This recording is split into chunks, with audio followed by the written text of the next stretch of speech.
ইবাদত তারা বোঝে নাই, না বুঝার কারণে তারা মসজিদে গিয়ে তাহাজ্জুদ পড়ে, ফজর পড়ে, আবার ওই নামাজি আমি দেখি ওজনে কম দে, মালে বেজাল দে, সুদে টাকা লাগা, নামাজ পড়ে আবার সুদ খায়, এমন নামাজি বাংলাদেশে নাই। নামাজ 5 ওয়াক্ত পড়ে 1 ওয়াক্ত ছাড়ে না অফিসার, কিন্তু অফিসে গিয়া টাকা না দিলে ফাইলে সিগনেচার করে না। অক্সিজেনের চেয়েও তার কাছে ঘুষের গুরুত্ব অনেক বেশি। তারা মসজিদে গিয়ে আল্লাহর কাছে মাথা নত করে, মসজিদের বাহিরে যাইয়া এই তারাই কখনো ভারতের কাছে, কখনো আমেরিকার কাছে মাথা নত করছে। আল্লাহ বিশ্ব নবীকে বলছেন, ও প্রিয় নবী, ওয়াকাদা রাব্বুকা, আপনার রব সিদ্ধান্ত দিয়েছেন, ফয়সালা করেছেন, আল্লাহ তা'বুদু ইল্লা ইয়াহু, তোমরা যারা মুমিন হয়েছো, মুসলিম হয়েছো, আমার বান্দা হয়েছো, তোমরা এক আল্লাহ ছাড়া আর কারো ইবাদত করতে পারবা না। আমার আগের বক্তা আপনাদের বলেছে আপনারা ইবাদত করবেন কার, আপনারা সবাই বলেছেন আল্লাহর, হাত তুলেও দেখাইছেন, আমরাও হাত তুলছি।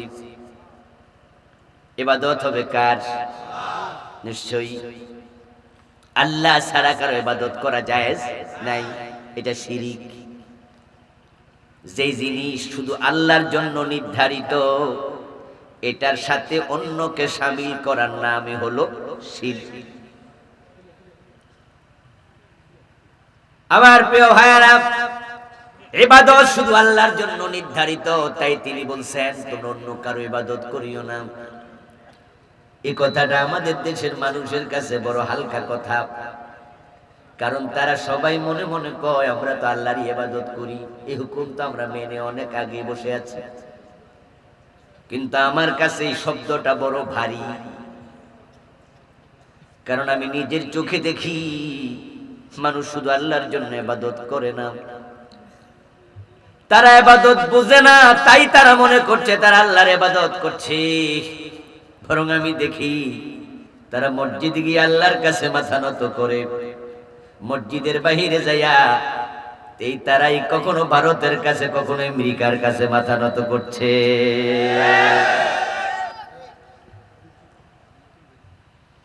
আমি নিজের চোখে দেখেছি তারা মসজিদে গিয়ে আল্লাহরে সেজদা করে, আবার এই মানুষগুলো দরবারে যাইয়া পীরের পায়েও সেজদা করে।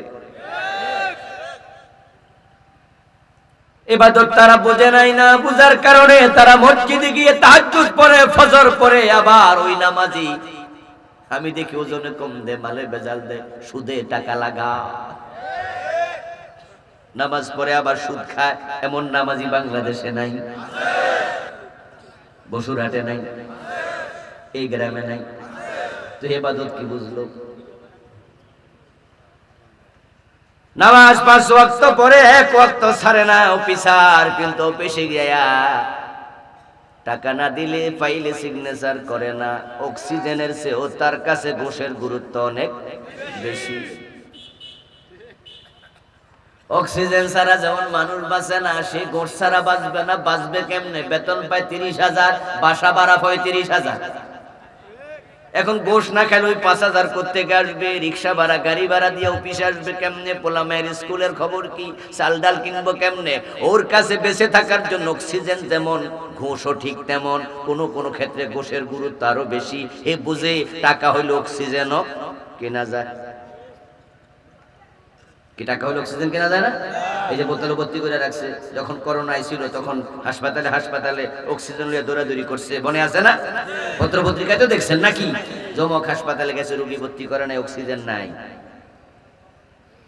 ঘুষখোর অফিসার 5 ওয়াক্ত নামাজ পড়ে, এমন শত শত অফিসার পাবেন ঠিক সকাল 10টায় গেছে, ঘুষ খাওয়া শুরু করছে। এই পকেটে রাখছে, ওই পকেটে রাখছে, একবার 2 পকেট ভর্তি। ক্লায়েন্ট একজনের পর একজন আসে, ঘুষ খাইয়া খাইয়া সিগনেচার দেয়। যে ঘুষ দেয় না তার ফাইল না আটকায় রাখে, যে পরে দেখা করেন, আছে না? অথচ তার কাগজপত্রে কোনো দোষ নাই। পরে আইসেন যান। যখন আজান হয়ে গেল জোহরের, এবার অফিসার বলতেছে নারা সারা দিয়া, ভাইজান দিলে তাড়াতাড়ি দেন, নামাজে যাবো, আজান হইছে। কি কয় দিলে তাড়াতাড়ি দেন, আজান হয়েছে, মসজিদে যাবো। এখন উনি তাড়াতাড়ি লইয়া পকেটে লইয়া সিগনেচার দিয়া ফাইল সামনে দিছে, আগাইয়া মসজিদে গেছে। আল্লাহর গোলামি করু, ইবাদত করু আল্লাহ। তাই সে দাঁড়ায়া কয় ইয়্যাকা না'বুদু ওয়া ইয়্যাকা নাস্তাঈন। ও আল্লাহ, আপনার গোলাম আপনার সামনে হাজির। আল্লাহ কয় তাই নাকি, পকেটে এগুলো কি? তুই যা আমার সেজদা দেস, আমি তোর সেজদা দেখি, তোর পকেটের গুলা কি আমি এটা দেখি না? ইয়ালামু খায়নাতাল আয়ুন ওয়া মা তুখফিস সুদূর। তুমি তো ইবাদত করবে এমন এক আল্লাহর, এমন এক রবের, যিনি তোমার চোখের খেয়ানত, তোমার অন্তরের খেয়ানত সবকিছু তিনি জানেন, তিনি দেখেন। আল্লাহর ইবাদতকারী বান্দা কেমনে সুদে টাকা লাগায়? হাদিসে আসছে মান আকালা দিরহাম রিবা ওয়া হুয়া ইয়ালাম আন্নাহু আশাদ্দু মিন 36 জিনা।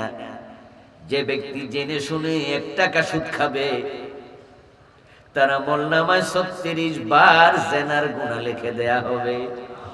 আপনার আওয়াজ করে বলুন তো, যে জিনা করে সে জিনাকারী, ঠিক কি না? লিররিবা 73 বাবা আইসারুহা ইয়ানকিহুর রাজুলু উম্মাহু। রাসূলুল্লাহ সাল্লাল্লাহু আলাইহি ওয়াসাল্লাম বলতেছেন, সুদ খেলে 73টা গুনাহ হবে। সবচেয়ে ছোটটা হলো মায়ের সাথে জিনা করা। আপনাদের সবার কাছ থেকে আমি শুনতে চাই যে মায়ের সাথে জিনা করে সে কি আল্লাহর ইবাদতকারী হইছে? কেমনে? তার মতো নিকৃষ্ট আর কে আছে? ওয়াকাদা রাব্বুকা আল্লা তা'বুদু ইল্লা ইয়াহু। শুধু তার ইবাদত করো। ইবাদত না বুঝার কারণে আপনি ভাবছেন ফজরে আযান হয়েছে, মসজিদে গিয়েছি, মন্দিরে যাই নাই। যোহরে আযান হয়েছে, আবার মসজিদে গিয়েছি, ফেগোডায় যাই নাই। আসরে আযান হলো, আবার মসজিদে গিয়েছি, গির্জায় যাই নাই। মাগরিবে আযান হলো, মসজিদে গিয়েছি, সিনাগাগে যাই নাই। আমি তো 5 বার মসজিদে দৌড়াইয়া গেছি, আল্লাহর সামনে দাঁড়িয়েছি, মাথা আল্লাহর কদমে লুটাইয়া দিছি, আমি আল্লাহর ইবাদতকারী হয়ে গেছি। আপনি ভুলের মাঝে আছেন, শুধু নামাজ রোজার নাম ইবাদত নয়। ও আমার প্রিয় ভাইয়েরা, এই যে মুসলমানেরা নামাজ পড়ে আবার সুদ খায়, নামাজ পড়ে আবার ঘুষ খায়, এই মাহফিল আসছেন, যে পায়ে দিয়া হেঁটে, ওই পা দিয়া হেঁটে আবার সিনেমা হলে যায়, এমন ওয়াজের শ্রোতাও আছে না নাই? মাহফিলও আছে, সিনেমা হলেও আছে, 2 জায়গায় যায়। ইবাদত আপনি বুঝলে আপনি ভাবতেন আপনি ইবাদতকারী হনই নাই। ইবাদতকারী হওয়া বিশাল সৌভাগ্যের ব্যাপার, কারণ যারা ইবাদতকারী হবে তাদেরকে আবেদ বলে। আর যারা আবেদ হবে, হাসরের ময়দানে আল্লাহ তাদেরকে জান্নাতে যাওয়ার জন্য অনুমতি দিয়ে বলবেন,